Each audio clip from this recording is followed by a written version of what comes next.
Hi everyone, Aaron here for Zollotech, and the Samsung S22 Ultra and the iPhone 14 Pro Max are both the flagships from Samsung and Apple. Both are great in their own respects, but there's some differences that may have you considering one over the other. So I wanted to help you decide which would be best for you.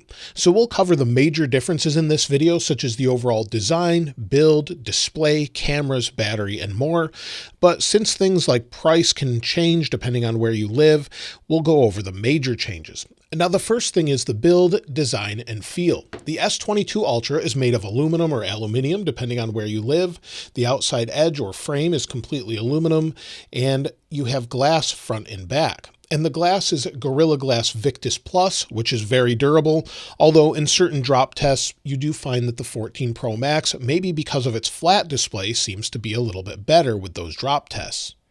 But you can see as we go around the outside edge, it's very typical Samsung. You have your microphone at the top. On the right-hand side, you've got your volume button and your power sleep-wake button. You also have a millimeter wave antenna. And then as we go to the bottom, we have a SIM card tray. We have USB-C, a speaker. You also have a built-in S Pen, which is great if you want to use that for notes. And then not really anything on the other side other than antenna lines. Of course, the display and cameras on the back, we'll talk more about that in a moment. With the iPhone 14 Pro Max, well, it's more of a candy bar slab style phone, but it's stainless steel around the outside edge. So you've got stainless steel with glass on the back and front, and this time around they call it ceramic shield. Apple has had this for a few years. It seems to hold up very well to scratches, and like I said, seems to be a little bit better in drop tests, maybe just because the screen is more protected by the display where it doesn't curve over the edges. And as you can see, as we go around the outside edge, iPhone hasn't changed in quite some time. So you've got your volume buttons on the left with your silent switch, nothing really on the top. On the right-hand side, your power sleep-wake button, your millimeter wave antenna, and one thing you may have already noticed is on the other side, we don't have a SIM card tray, at least in the United States. If you're outside the US, you'll have a SIM card tray, but in the US, you won't anymore. And then, of course, on the bottom, we still have Lightning with our speaker and microphone. And so both are built really well. The iPhone does feel a little bit heavier, and it is heavier at 240 grams or 8.47 ounces, where the S22 Ultra is 228 grams or 8.04 ounces. You can feel a little bit of difference. It's not a huge change, but it definitely feels different. And I'd say the S22 Ultra feels very comfortable to hold, but because it's curved around the outside edges, it feels a little more slippery, and this corner sticks into your hand a little bit. If you're using a case, of course, you won't notice that, but you definitely feel it as compared to the curved edge on the iPhone. As far as the displays are concerned, well, they're both very, very good displays. In fact, Samsung makes both of them. On the S22 Ultra, we have a 6.8-inch display at 1440 by 3088 pixels at 500 pixels per inch. It goes up to 1750 nits of brightness. It's super bright, looks great outside, and the same is true with the iPhone 14 Pro Max, where we have up to 2000 nits of brightness. So the 14 Pro Max has a slightly smaller screen at 6.7 inches, 1290 by 2796 with 460 pixels per inch. Both look really, really good. However, the iPhone is technically brighter outside, but that's going to be very difficult to see. If you're using this to watch movies or anything else, both are great that way. Now, of course, with the iPhone, we have the dynamic island at the top, and this is a great way to handle the camera and sensors. However, some people may not like this. If we go into music, for example, we'll play a song, swipe home, it goes up to the dynamic island, and it's sort of a notification area to let you know what's going on. Press and hold, we get our music player. If we tap on it, we go back to music. It's something that's very nice, but as using the iPhone for a while is something that's just more of a convenience and a nice sort of interface touch. It doesn't really make a difference to the overall usability of the phone, though. And one thing that might be bad about the dynamic island is it cuts into YouTube videos that are sort of 18 by 9 or ultra wide. So if we go into the same video on both devices, you'll see as we're rotated to landscape, it actually cuts into the dynamic island a little bit with the footage. So that's something you don't see on the S22 Ultra in the same wide footage, where it goes right up to the camera on the left. It's not cutting into the footage itself. Of course, if you zoom, you can see that it goes right around the dynamic island, and the same is true with the Samsung. It goes around the little camera icon here, or the little camera itself. So It's not really a problem for many people, but it may be something you want to consider on the 14 Pro Max. So it does sort of stick into different content. If that drives you nuts, you may want to consider the Samsung. Now, PWM is something a lot of people ask me about. That's pulse width modulation, and it's the way the phone controls brightness. It actually controls brightness by flashing the display faster or slower. The more bright it is, the faster it's flashing, and then typically at full brightness, it's just on. However, the overall PWM rate seems to be a little bit better on the iPhone or less harsh on the eyes. Typically, this can bother people's eyes, making them feel nauseated or maybe just causing eye strain. Usually about 1 in 10 people have this issue. I definitely feel the eye strain on the S22 Ultra. However, it's not like older devices, so they're both very good that way, but I'd say the iPhone is better this way. At 240 frames per second under slow motion, you can see the difference here as far as the flashing goes. So it's hard to pick up with the iPhone. You can see the screen flashing in slow-mo with the S22 Ultra. You can't see this with your eyes though. You can only see it under the slow-mo camera. However, it can cause people to feel the effects of that and just not be comfortable looking at the display for long periods of time. Both have great cameras, but with very different specs. However, the overall result seems to be very similar. With the S22 Ultra, we have a 40 megapixel camera in the front with an f2.2 aperture that can record up to 4K 60. It looks pretty great, and we'll compare them in depth in just a moment. With the iPhone 14 Pro Max, we have a 12 megapixel f1.9 camera that can record in 4K 60 ProRes, so a little bit higher quality as far as the bitrate, but the overall end effect is really not as big as you might think. As far as the back is concerned, that's where we have some very big differences with camera specs. So on the S22 Ultra, we have quad cameras, 108 megapixel f1.8, a 10 megapixel f4.9 periscope telephoto zoom lens, a 10 megapixel f2.4 3x zoom, and a 12 megapixel f2.2 ultra wide. They can record video up to 8K 24 frames per second and also has macro capability. With the iPhone, we have 3 cameras, just like we have for years. We have a new 48 megapixel f1.8 aperture, a 12 megapixel f2.8 3x zoom, as well as a 12 megapixel f2.2 ultra wide. We have 4K ProRes, macro mode, and an action mode.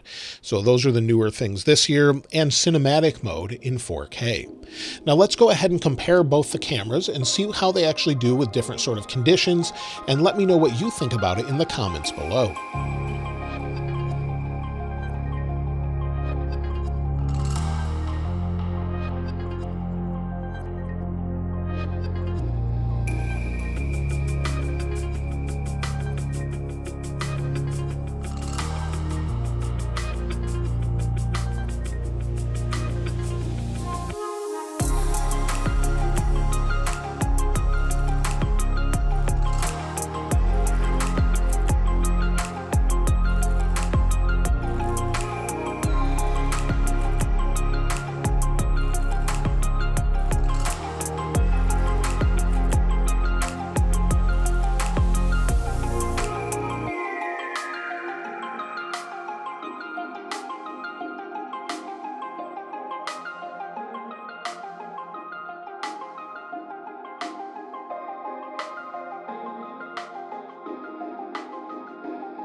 This is the forward-facing camera of the S22 Ultra and the iPhone 14 Pro Max. So this gives you an idea of what it can do in 4K 60.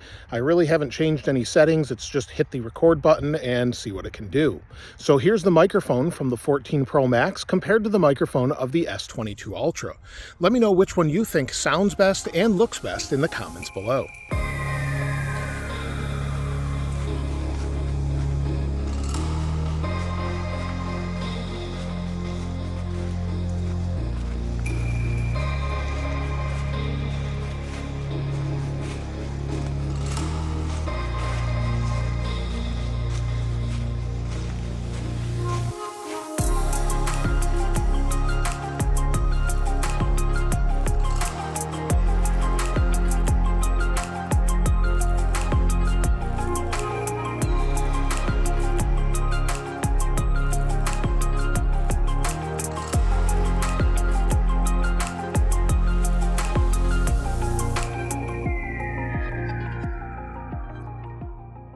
Now, as far as the overall speed of both of these devices, you're going to see some major differences when it comes to benchmark numbers, but real-world use may not be that different. With the S22 Ultra, we have the Qualcomm Snapdragon 8 Gen 1, we have 12 gigabytes of RAM and storage up to 1 terabyte. With the iPhone 14 Pro Max, we have the A16 Bionic, 6 gigabytes of RAM, and again, storage up to 1 terabyte. Now, despite the S22 Ultra having double the RAM, the overall benchmarks are actually a little bit less, but it really comes down to what you're doing and how it performs. So first, let's go into Geekbench here, and I'll show you the difference as far as scores. You'll see the S22 Ultra scored 1,220 for single core versus the 14 Pro Max that scored 1,879 for single core. Multi-core on the S22 Ultra is 3,394 versus 5,441 on the iPhone 14 Pro Max. So it really depends on what you're doing as far as the overall experience, because numbers don't necessarily tell the whole story. So if we maybe go into the camera at the same time, we'll open that up. You'll see the iPhone was slightly faster that time. If we go into maybe the web browser, load the same page, they're about the exact same. The overall experience is going to be very, very similar with day-to-day use. Whether that's opening an app, maybe going in and playing a game, so we could do that, Real Racing 3. Let's go ahead and launch the same thing here. Now, if we go ahead and load Real Racing 3, we'll load them at the exact same time. Let's see how long this actually takes. So you'll see the S22 Ultra is already at the main screen there, and we're at about the same spot in both games. Very close, but the S22 Ultra was a little bit faster that time around.